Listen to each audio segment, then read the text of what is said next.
Bonjour.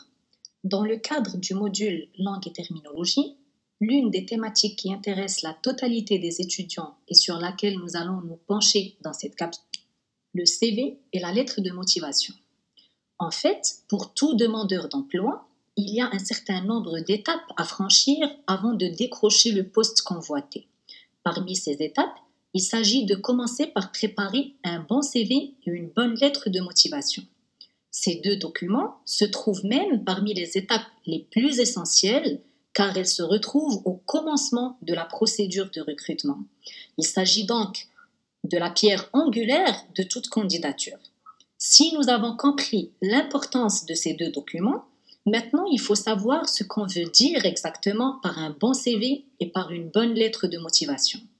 En effet, un bon CV est un CV efficace qui va donner envie aux recruteurs de vous rencontrer et donc de vous inviter à un entretien d'embauche. Une bonne lettre de motivation vient appuyer votre CV car le recruteur qui a apprécié ce dernier ira consulter votre lettre pour dissiper tous ses doutes avant de vous donner la chance de venir défendre votre candidature durant un entretien d'embauche. Donc, pour pouvoir étudier le CV et la lettre de motivation, nous allons commencer par une première partie qui va être dédiée au CV. Nous allons donc définir ce qu'est un CV et nous allons voir comment on peut le préparer. Ici, nous allons avoir deux étapes différentes. L'étape d'avant la rédaction et l'étape de la rédaction elle-même. Ensuite, nous allons présenter quelques conseils supplémentaires. La deuxième étape sera la lettre de motivation, dans laquelle nous allons voir une définition et nous allons définir la structure d'une lettre de motivation. Le CV est un document qui récapitule le parcours professionnel d'une personne ainsi que toutes ses compétences acquises.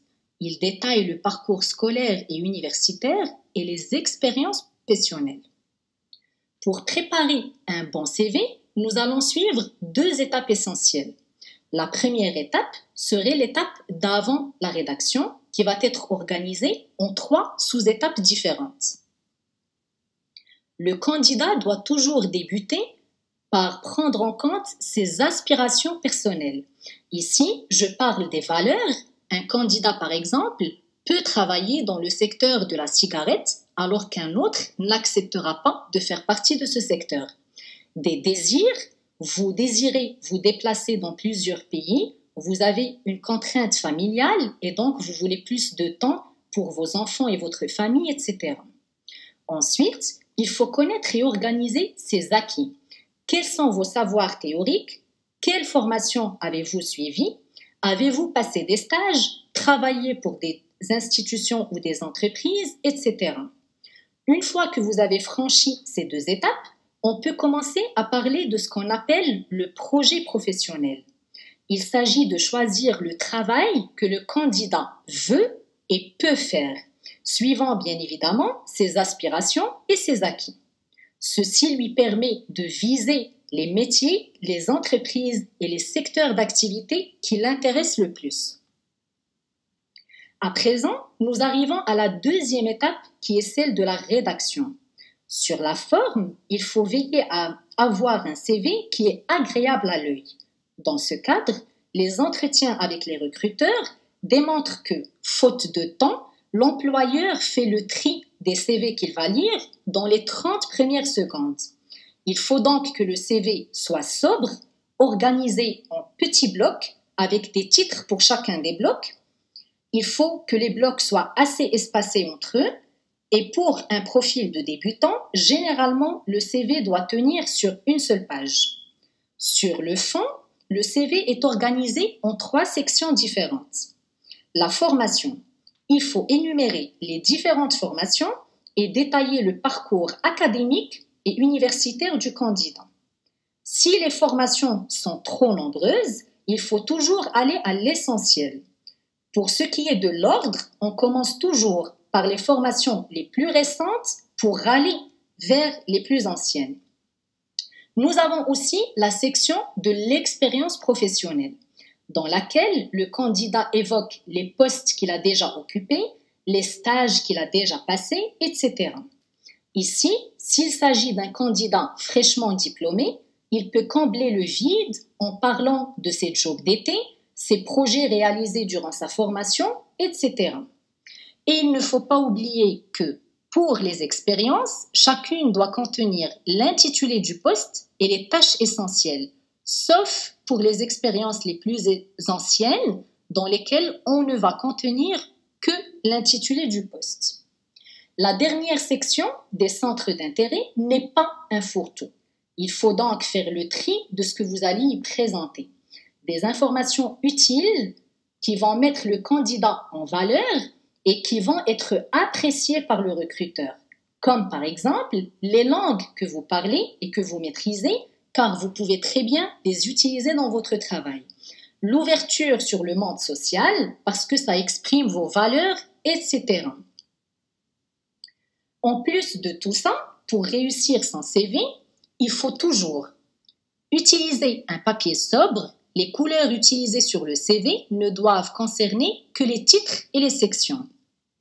Choisir des polices de caractère classique et éviter les caractères très fantaisistes, sauf si le poste est très créatif, comme par exemple pour un marketeur ou bien pour un profil de créateur de contenu sur Internet, etc.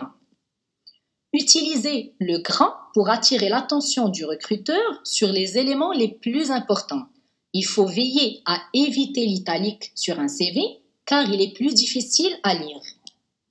Il faut aussi utiliser beaucoup de tirets et les points pour organiser l'information et pour éviter des textes qui sont trop longs.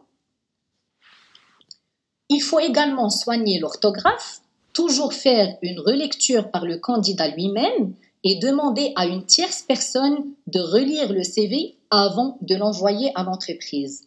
Le recruteur est très sensible aux fautes d'orthographe.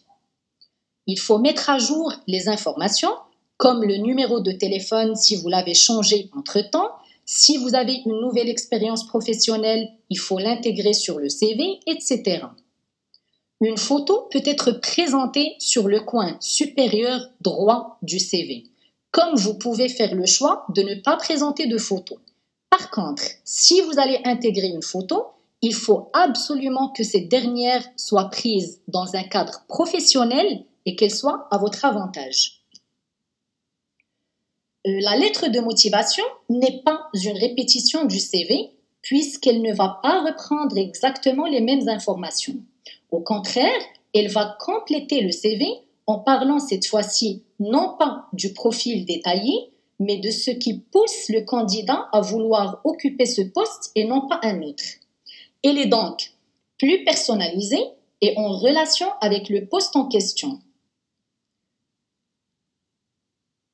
Pour pouvoir rédiger une bonne lettre de motivation, tout comme le CV, nous allons avoir une certaine structure à suivre. Premièrement, nous allons toujours commencer par présenter une enquête. Dans cette partie, il s'agit d'une partie qui est très formalisée. Nous allons présenter les coordonnées du candidat, les coordonnées du recruteur, le lieu et la date de l'envoi et bien évidemment l'objet de la lettre qui est la candidature au poste X dans l'entreprise Y par exemple. Ensuite, nous allons avoir une introduction. Il s'agit ici d'établir le contact avec l'employeur. Nous n'allons pas encore entrer dans le vif du sujet. Dans l'introduction, nous allons utiliser l'expression « madame » ou « monsieur ». Même si vous connaissez le nom de la personne, il n'est pas conseillé de l'utiliser car les recruteurs trouvent qu'il est plus professionnel et plus respectueux de ne pas intégrer les noms. Par contre, si vous connaissez l'intitulé du poste exact de la personne à laquelle vous allez envoyer la lettre, vous pouvez toujours l'utiliser ici, comme par exemple « Madame la directrice des ressources humaines » ou encore « Monsieur le directeur général de l'entreprise X », etc. Ensuite, nous allons avoir ce qu'on appelle le corps de la lettre. Là, ça va être la partie la plus consistante et la plus longue de toute la lettre de motivation. Il s'agit dans cette partie de répondre à 3 questions différentes. Qui êtes-vous? Qu'est-ce qui vous motive? Et pourquoi vous êtes le candidat idéal?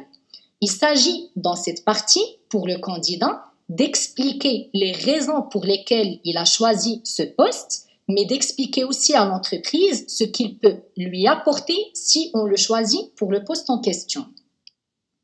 Et finalement, sur une lettre de motivation, nous allons toujours finir par une conclusion. Dans la conclusion, il s'agit toujours de souligner qu'on reste à la disposition du recruteur si jamais il a besoin d'un complément d'information.